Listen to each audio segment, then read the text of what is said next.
সন্ধ্যায় কাজে যাওয়ার সময় রুম থেকে বাইরে দেখি অনেক বৃষ্টি, এত পরিমাণের বৃষ্টি যা বলার বাইরে।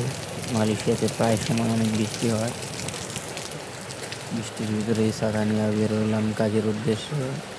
এখন বাস স্ট্যান্ডে যাবো, এখানে বাস থেকে আমরা কাজের উদ্দেশ্যে রওনা দিব। বড় ভাই আমার জন্য দাঁড়ায় রয়েছে। বাস স্টপে চলে আসছি, এসে দেখি অনেকজনই বসে আছে ছাতা নিয়ে বৃষ্টির ভিতরে। জ্যামের কারণে বাস এখনো আসে নাই, তাই সবাই অপেক্ষা করতেছে। নুরু ভাই দেখে সবাই একটু হাই দিয়ে দিল। আমরা অবশ্যই ওয়েট করতেছি বাসের জন্য।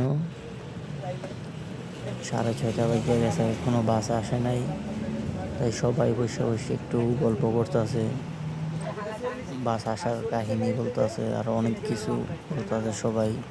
বাসের জন্য অপেক্ষা করতে করতে বিকাল গড়িয়া সন্ধ্যা, তাও বাস আসে নাই, জ্যামে নাকি আটকায় আছে।